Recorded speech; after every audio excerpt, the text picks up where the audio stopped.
तो चलिए बढ़ते हैं आज की कहानी की ओर। दोस्तों, भारत के पश्चिम बंगाल में एक छोटा सा गांव बसा हुआ है। उस गांव की एक पुरानी दास्तां है जो आज भी लोगों के बीच में काफी मशहूर है।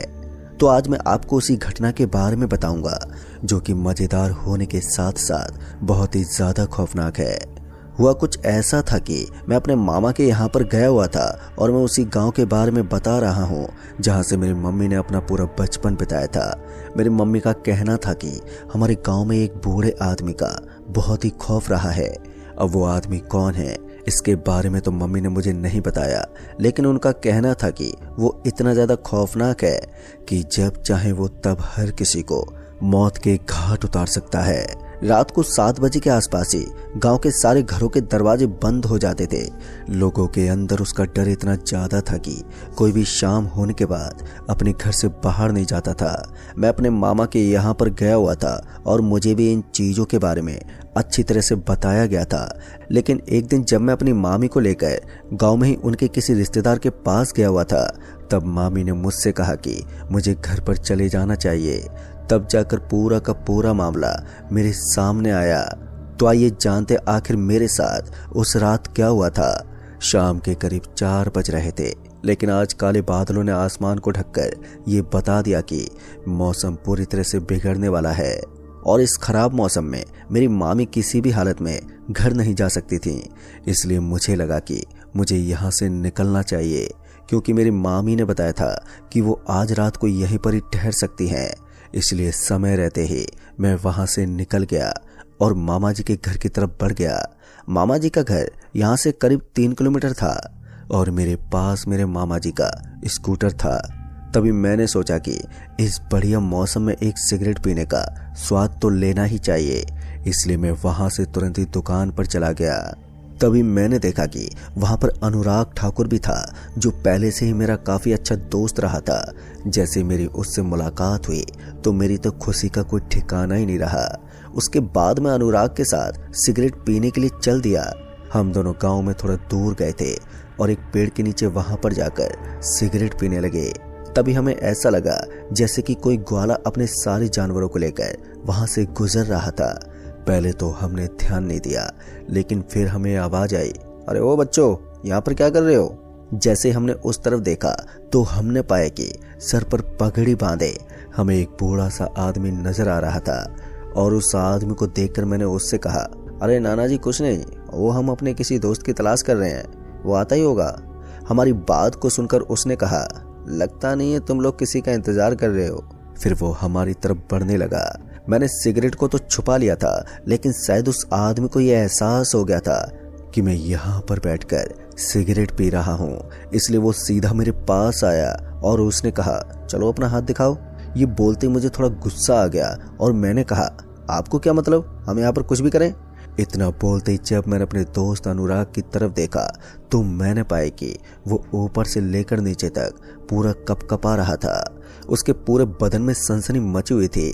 डर की वजह से उसकी हालत खराब हो गई थी। तभी मैंने अनुराग से कहा, अरे भाई क्या हुआ तुझे, तू इस तरह से डरा हुआ क्यों है? तो उसने उस आदमी की तरफ इशारा किया, पर जैसे इस बार मैंने सामने की ओर देखा तो मुझे तो अपनी आंखों के ऊपर विश्वास ही नहीं हो रहा था। दरअसल मुझे सामने की तरफ जो आदमी कुछ देर पहले ही नजर आ रहा था, अब वो वहां से गायब हो चुका था। उस आदमी का इस तरह गायब होना और मेरे दोस्त अनुराग का इस तरह डर जाना, इन दोनों बातों में कुछ तो जोड़ था। इससे पहले कि मैं अनुराग से कुछ पूछ पाता कि अचानक मेरे गाल पर एक बहुत ही जोर का थप्पड़ लगा, जिस वजह से मेरे कान में एक बार के लिए सीटी बजने लगी और साथ ही मेरी आंखों के सामने बिजली सी रौंद गई। मुझे कुछ नजर नहीं आ रहा था। उसके बाद मैं एकदम से नीचे गिर पड़ा और हल्की हल्की बारिश की वजह से मेरे कपड़े भी पूरी मिट्टी में सन गए थे। फिर जब मेरी आंख खुली तो मैंने देखा कि मैं कीचड़ में सना हुआ था। मेरे ही बगल में मेरा दोस्त अनुराग भी नीचे गिरा हुआ था और हम दोनों की हालत बहुत ही ज्यादा खराब हो गई थी। फिर उसके बाद मैंने किसी तरह से अपने दोस्त अनुराग को उठाया और जैसे वो उठा तो ना जाने क्यों, लेकिन उसके चेहरे पर अलग से भाव थे। वो घबराया हुआ था। तभी मैंने अनुराग से कहा, अरे भाई तुझे क्या हुआ, तू इस तरह से डरा हुआ क्यों है? मेरी बात सुनते अनुराग ने कहा, अरे तूने देखा नहीं वो बूढ़ा आदमी? उस बूढ़े आदमी का नाम सुनते ही मैं फिर से चौकन्ना हो गया। तभी अनुराग ने बताया कि वो कोई नॉर्मल इंसान नहीं था, बल्कि वो एक भूत था जिसका खौफ हमारे गांव में सालों से बरकरार है। अब वो हम दोनों को इतनी आसानी से नहीं छोड़ने वाला। खासकर वो उन लोगों के प्रति बहुत ज़्यादा भड़क जाता है जो लोग गलत काम करते हैं या फिर नशा वगैरह करते हैं। दोस्तों, उसकी बात सुनकर मैं उलझन में पड़ गया था, क्योंकि जिस तरह का हादसा मेरे साथ अब हुआ था उससे तो ये बात बिल्कुल साफ थी कि अब हम दोनों के साथ भी बहुत ही बुरा होने वाला है। फिर मैंने अनुराग को कहा, लेकिन भाई उस बूढ़े आदमी से बचने का कोई तो रास्ता होगा। तो अनुराग ने बताया कि एक ही रास्ता है, हमें रात को उसके घर जाना होगा और उसके ही घर का दरवाजा खटखटाकर हमें उससे माफ़ी मांगनी होगी। अगर उसने हमें माफ़ कर दिया तो हम दोनों खतरे से बाहर हो जाएंगे, लेकिन अगर उसने हमें माफ़ नहीं किया तो हम दोनों बुरी तरह से फंस जाएंगे। और हाँ, अगर हम रात को उसके घर भी नहीं गए तो भी हम दोनों का मरना तो बिल्कुल पक्का है। इसलिए अब सोच लो कि हम दोनों को क्या करना चाहिए। अनुराग की बाकी बातें तो सब ठीक थी, लेकिन मुझे ये समझ में नहीं आ रहा था कि आखिर उस आदमी का घर होगा कहाँ। इसलिए मैंने अनुराग से कहा, लेकिन भाई उस बूढ़े आदमी का घर कहाँ पर है? मैंने तो सुना है कि वो एक पिशाच है। क्या पिशाच का भी घर होता है? तब जाकर अनुराग ने बताया कि गांव के बगल में एक गवर्नमेंट स्कूल बनी हुई है। उस स्कूल के पास वो आदमी पहले काम किया करता था। लोगों का कहना है कि उसकी मौत वहीं पर हुई थी। उसकी मौत एक राज है। उसकी इस रहस्यमय मौत की वजह से ही वो एक पिशाच बनकर घूमता है और बहुत सारे लोगों ने दावा किया है कि उसकी आत्मा को लोगों ने वहां पर घूमते फिरते देखा है। अब तो मैं और मेरा दोस्त अनुराग, हम दोनों बस उसके घर जाकर ही उससे माफी मांग सकते थे, क्योंकि अनुराग का मानना था कि पहले भी गांव में कई लोगों की मौत हो चुकी है। वो लोग बीमारी के मारे तड़प तड़प कर मरे हैं। हालांकि वो एक ऐसी रहस्यमय बीमारी होती थी जिसके बारे में डॉक्टर भी पता नहीं लगा पाते थे। फिर इतने में ही मेरे शरीर में हलचल होने लगी। मुझे ऐसा लग रहा था जैसे मुझे उल्टी होने वाली है, और हुआ भी बिल्कुल ऐसा ही। मुझे अचानक ही खून की उल्टी होने लगी और सेम उसी टाइम पर अनुराग के साथ भी बिल्कुल ऐसा ही हुआ। हम दोनों समझ गए थे कि उस पिशाच ने अपना काम करना शुरू कर दिया है और अब हम दोनों को कोई नहीं बचा सकता। जैसा कि मुझे अपने दोस्त अनुराग ने बताया था कि हमें उसके घर पर जाकर उससे माफ़ी मांगनी होगी, तो अब मैं वैसा करने को बिल्कुल तैयार हो गया था, क्योंकि इसके अलावा मेरे पास दूसरा कोई भी रास्ता तो नहीं था। ऐसे में मैं अपने दोस्त अनुराग के साथ गांव की तरफ चल दिया। हम जैसे ही गांव में पहुंचे तो हमें वहां पर काफ़ी सारे लोग मिले, लेकिन हमें अब रात होने का इंतज़ार था। जैसे ही रात होती तो मैं अपने दोस्त अनुराग के साथ उस दादाजी के घर की तरफ रवाना हो जाता। धीरे धीरे समय की घड़ी घूमी और फिर मैं अपने दोस्त अनुराग के साथ रात के लगभग 9:30 बजे के आसपास उस घर की तरफ चला गया जहां पर हमें जाना था। जाते समय मुझे घबराहट तो हो ही रही थी, लेकिन हमारे लिए एक आखिरी मौका भी था। फिर हम जैसे उस घर के पास पहुंचे तो हमने देखा कि उसके चारों तरफ गंदगी ही गंदगी पड़ी हुई थी। उस घर की दीवारें मिट्टी से सनी हुई थी। जैसा कि लोगों ने बताया था, वो घर बिल्कुल वैसा ही था, दिखने में बेहद ही डरावना। चारों तरफ सूखे पेड़ और खाली वीरान पड़ी जगह। दूसरी तरफ शायद मुझे मेरे घर वाले भी ढूंढ रहे थे, लेकिन मैं आज घर से गायब होकर यहाँ तक पहुँच गया था। अब जब मैं अपनी जिंदगी और मौत से लड़ ही रहा था तो मैंने तय किया कि अब हमें जल्द से जल्द इस घर के अंदर जाना चाहिए। फिर मैं उस घर के अंदर दाखिल हुआ और मेरे पीछे पीछे मेरा दोस्त अनुराग भी उस घर के अंदर पहुंच गया। हम जैसे अंदर पहुंचे तो हमने देखा कि घर की हालत बिल्कुल वैसी ही थी जैसा कि हमने सोचा था। घर दिखने में बड़ा ही डरावना लग रहा था, लेकिन उस घर के एक कमरे में लाइट जल रही थी और वहां पर कुछ आवाजें भी आ रही थी। हम चुपचाप उस कमरे की तरफ बढ़ने लगे, लेकिन तभी हमें आवाज आई, तुम दोनों का स्वागत है मेरे घर में। ये सुनते ही हमारे दिल की धड़कनें काफी तेज होने लगी और तभी उस घर की सारी लाइटें एकदम से ऑन हो गई। फिर हमने देखा कि जो घर में 1 मिनट पहले कचरे से भरा हुआ लग रहा था, अब वो घर चमक रहा था। उस घर की अलग अलग दीवारों के ऊपर लाल रंग की लाइट जल रही थी। फिर उसके बाद हमने देखा कि उस घर के अंदर एक टेबल भी बनी हुई थी और उसके बगल में एक कुर्सी भी थी। उसी के ऊपर वो आदमी बैठा हुआ था। उसने सफेद रंग का कुर्ता पाजामा पहन रखा था। फिर वो हमारी तरफ पलटा तो उसका हुलिया देखकर इस बात को समझने में हमें ज्यादा समय नहीं लगा कि ये वही आदमी है जो हमें थोड़ी देर पहले ही मिला था। उसके बाद उस समय डर के मारे मेरी हालत तो खराब हो गई थी, लेकिन फिर मैंने हिम्मत करके उस आदमी को कहा, बीरबल नाना जी, हमने आपका क्या बिगाड़ा है जो आप हमारी जान लेने पर तुल गए हैं। मेरी बात सुनकर उस आदमी ने मेरी तरफ मुस्कुराते हुए कहा, तुम लोगों ने मेरा बिगाड़ा तो बहुत कुछ है, लेकिन बच्चे हो इसलिए मैं तुम दोनों को तुम्हारी जान बचाने का एक उपाय बता सकता हूँ। ये तुम्हारी जिंदगी का आखिरी मौका होगा। दोस्तों, फिर उसके बाद उस आदमी ने अपने हाथ से एक इशारा किया और इशारा पाते ही जब हमने दूसरी साइड में देखा तो हमने पाया कि वहां पर एक टेबल रखी हुई थी और उस टेबल के ऊपर एक किताब रखी हुई थी। वो किताब देखने में जितनी अजीब थी वो उतनी ही रहस्यों से भरी हुई थी। फिर उस आदमी ने कहा, मेरे आज तक के रिकॉर्ड में कोई भी मेरे घर की दहलीज से बाहर नहीं जा पाया, लेकिन आज तुम दोनों पहले ऐसे शख्स हो जो अपनी जान बचाकर यहाँ से वापस जा रहे हो। लेकिन एक बात का ख्याल रखना, तुम लोगों ने अगर इस किताब के पूरे पड़ाव को पार नहीं किया तो तुम दोनों एक झटके में खत्म हो जाओगे। तुम्हारे ऊपर मैं इतना रहम जरूर करूंगा कि तुम्हारी मौत तड़प तड़प कर नहीं, एक झटके में ही हो जाएगी। उस आदमी की बात सुनकर हमें हल्की फुल्की राहत तो मिल रही थी और दूसरी तरफ हमें ऐसा लग रहा था कि हम इस किताब के पड़ाव को पार कर पाएंगे या फिर नहीं। फिर उसके बाद अनुराग ने मुझे वहां से बाहर निकलने का इशारा किया और फिर हम दोनों वहां से बाहर आने लगे। तभी उस आदमी ने कहा, याद रखना बच्चों, सोच समझ कर ही दरवाजा चुनना है। उस आदमी के इतना कहते ही वहां चारों तरफ अंधेरा पसर गया। उसके बाद हमें लगा कि अब हमें इस अंधेरे में इस घर से बाहर निकलना होगा। लेकिन तभी कुछ ऐसा हुआ जिसके बारे में मैंने अपने सपने में भी नहीं सोचा था। अचानक से वहां 3 दरवाजे खुल गए और एक दरवाजे के अंदर मुझे घोर अंधेरा नजर आ रहा था, तो दूसरे दरवाजे के अंदर हल्की सी रोशनी थी और तीसरे दरवाजे के अंदर मुझे एक काला सा साया नजर आ रहा था। अब मुझे समझ में नहीं आ रहा था कि इन तीनों दरवाजों में से कौन सा दरवाजा चुना जाए। फिर मुझे याद आया कि अभी उन बीरबल नाना जी ने मुझे कहा था कि सही दरवाजा चुनकर ही बाहर निकलना।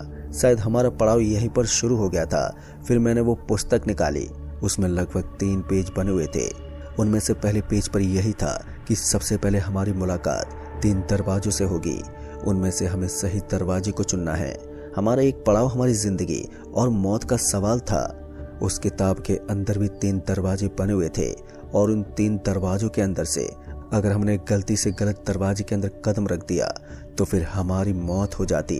अब हम दोनों के पास बहुत ही कम समय बचा था, क्योंकि उसके अंदर एक खतरा ये भी था कि हमें सिर्फ 2 मिनट के अंदर पहले पड़ाव को पार करना था। कहते हैं कि कभी कभी जो चीज आसान दिखती है वो सच में आसान नहीं होती। इस बार हमारा फैसला यही था कि हम हल्की रोशनी दिखने वाले दरवाजे को ही चुन लें। फिर उसके बाद हमने ज्यादा नहीं सोचा और अपनी जिंदगी का दाव लगाकर उस दरवाजे के अंदर कदम रख दिया। और जैसे हमने उसके अंदर कदम रखा तो हमने देखा कि हम दोनों उस घर से बाहर निकल आए हैं।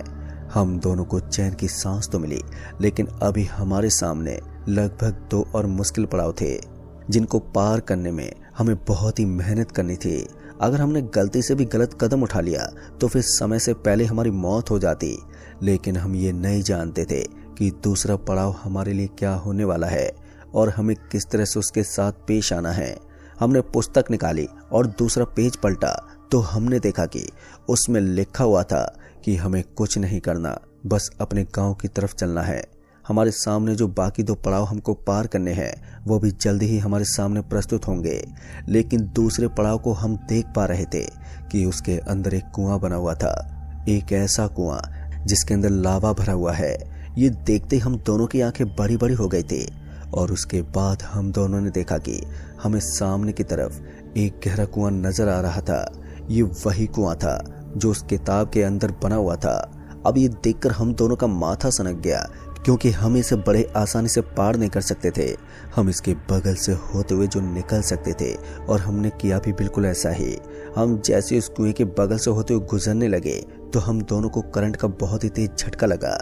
ये झटका इतना तेज का था कि हम दोनों लगभग 10 फीट पीछे जाकर गिर पड़े। लेकिन अभी तक मुझे ये बात समझ में नहीं आ रही थी कि हमने गलत रास्ता चुना और उसके बाद भी हम जिंदा कैसे थे। अब मुझे अपने सर में बहुत ही जोर का दर्द महसूस हो रहा था। शायद करंट का झटका कुछ ज्यादा ही तेज था। इधर मेरा दोस्त अनुराग भी उठकर बैठ गया। अब हम दोनों को समझ में नहीं आ रहा था कि इस भयानक पड़ाव को पार कैसे किया जाए। तभी अनुराग ने एक पत्थर उठाया और उस कुएं के अंदर फेंक दिया। जैसे वो पत्थर उस कुएं के अंदर गिरा तो एक भयंकर धमाका हुआ और उस धमाके के साथ लावा बाहर तक निकल गया। जिस तरफ वो लावा बह रहा था उस तरफ एक खाई बनती जा रही थी। अब हमारे पास वहां से निकलने का जो साइड का रास्ता था अब वो भी खत्म होता जा रहा था। इस बार टाइम नहीं बल्कि एक खाई शुरू हो गई थी। एक तरफ कुआं और दूसरी तरफ खाई। हम दोनों को समझ में नहीं आ रहा था कि अब इस मुसीबत से पेश कैसे आए। अभी मेरे दोस्त अनुराग ने आवाज लगाते हुए कहा, भाई मुझे लगता है कि हम दोनों को एक चाबी ढूंढनी होगी। वो देख, उस कुएं के नीचे एक ताला लगा हुआ है। जैसे हमने उस तरफ देखा तो हमने पाया कि उस कुएं के नीचे कुछ लिखा हुआ था और वहां पर एक ताला भी था। शायद उस ताले को खोलने के बाद ही हम दोनों जिंदा बच सकते थे। लेकिन अब उस चाबी को ढूंढना भी हमारे लिए कोई आसान काम नहीं था। एक तो वो खाली और सुनसान जगह, ऊपर से वहां चारों तरफ सूखे हुए पेड़ पौधे ही थे। फिर मुझे लगा कि शायद किताब के अंदर उस चाबी की कोई जानकारी तो हो ही सकती है। इसलिए मैं उस किताब को खोलकर यही देखने की कोशिश कर रहा था। लेकिन मुझे चाबी का कोई नामो निशान तक वहां पर नजर नहीं आ रहा था। पर तभी मैंने देखा कि उस कुएं के बगल में कुछ चीज थी जो चमक रही थी, लेकिन उसके ऊपर हल्का हल्का लावा भी गिर चुका था। इसके बावजूद भी उस चीज का कुछ बिगड़ा नहीं था। इसलिए मैंने अनुराग की तरफ इशारा करते हुए कहा, भाई वो देख, कहीं वही तो चाबी नहीं है। मेरी बात सुनकर वो जल्दी से उसके पास गया और जैसे उसने वहां जाकर देखा तो उसने पाया कि चाबी तो वही थी। और जैसे उसने उस चाबी को हाथ लगाया उसकी दोनों उंगली जल गई थी और वो दर्द से कराहने लगा। लेकिन अच्छी बात ये थी कि इतना सब होने के बाद भी उसने चाबी को उस ताले के अंदर लगा दिया और उस ताले को खोल डाला। उस समय अनुराग का शौर्य किसी शूरवीर से कम नहीं था।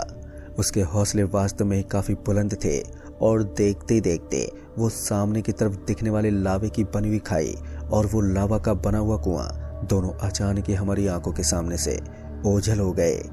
दोस्तों, सच कहूं तो एक बार के लिए मुझे ऐसा लगा जैसे मैंने अपनी एक नई जिंदगी प्राप्त कर ली हो। लेकिन अभी भी हमारे सामने एक और पड़ाव था और ये मेरी जिंदगी का सबसे खतरनाक और भयानक पड़ाव होने वाला था, क्योंकि ये आखिरी और तीसरा पड़ाव था। उसके बाद मेरा दोस्त अनुराग मेरा हाथ पकड़कर आगे की ओर बढ़ा। जैसे जैसे हम आगे बढ़ते जा रहे थे तो वैसे वैसे मेरा दिल जोरों से धड़क रहा था। तभी हमने देखा कि उस किताब के अंदर से अपने आप ही आग उठने लगी थी। ऐसा लग रहा था कि वो किताब जल्दी ही जलने वाली है। वो किताब हमारे लिए उन पहेलियों का एक सूत्र था जो अब हमारी आंखों के सामने जलकर खाक होने वाला था। अनुराग ने कोशिश तो बहुत की लेकिन वो उस आग को बुझा नहीं पाया और देखते ही देखते आग ने उस पूरी किताब को जलाकर खाक कर डाला। ये दृश्य जख्म के ऊपर नमक छिड़कने का काम करने वाला था। किताब तो जल गई, लेकिन इसके बाद हम दोनों सोच में पड़ गए कि अब आगे आने वाला खतरा किस तरह का होगा। हम दोनों दोस्त अब बड़े ही आराम से अपने घर की तरफ चलते जा रहे थे और हम कुछ ही देर में गांव के अंदर प्रवेश करने वाले थे।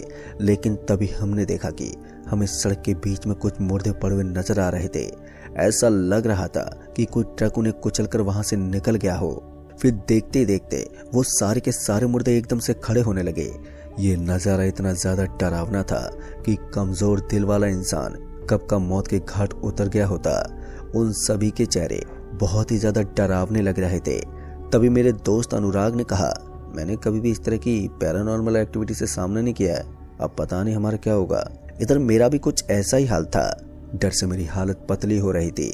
और उसके बाद मेरे दोस्त अनुराग ने कहा, अब मुझे लगता है कि हमें उन मुर्दों के सामने ही चलना चाहिए, क्योंकि अगर हमने पीछे जाने की हिम्मत की तो हो सकता है हम वापस से किसी बड़े खतरे में फंस जाएं। मुझे भी उसकी बात ठीक लगी और फिर हमने भगवान का नाम जपना शुरू कर दिया। उन मुर्दों को अपनी तरफ आते हुए देखकर हमारी तो हालत ऐसे ही खराब हो रही थी।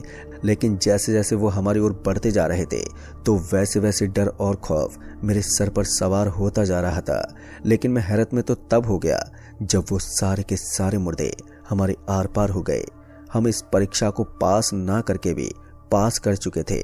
खैर, फिर मैं और अनुराग ठीक उसी जगह पर पहुंच गए जहां पर हमें एक बरगद का पेड़ नजर आता था। वहां पर पहुंचते ही हमें चैन की सांस मिली और हम दोनों को एहसास हो रहा था कि हम अपनी जिंदगी और मौत के खेल को खेलकर अब जीत चुके थे, जिस वजह से हमारे अंदर खुशी का एक अलग ही माहौल था। फिर मैं जब गांव से सीधा अपने घर की तरफ लौटा तो मोहल्ले के लोग मुझे देखकर काफी खुश हो गए, क्योंकि सभी को मेरी ही तलाश थी। मेरे दोस्त अनुराग को भी गांव में ढूंढा जा रहा था। फिर मैंने पूरी की पूरी बात अपने मामा जी को बताई और मेरी बात को सुनने के बाद उन्हें मेरी बात पर विश्वास ही नहीं हुआ। लेकिन मामा जी समझ चुके थे कि सब हकीकत है। खैर दोस्तों, उसके बाद मामा जी ने मुझे अपने घर भेज दिया, मगर मैं बीरबल नाना जी की सच्चाई से रूबरू ही नहीं हो पाया। तो दोस्तों, इस कहानी में बस इतना ही। कहानी आपको पसंद आई हो तो वीडियो को लाइक शेयर कमेंट जरूर कर दें और साथ ही अगर चैनल पर नए हैं तो चैनल को भी सब्सक्राइब जरूर कर दें। जल्द ही मिलूंगा ऐसी एक और सच्ची घटना के साथ। तब तक के लिए बाय एंड टेक केयर।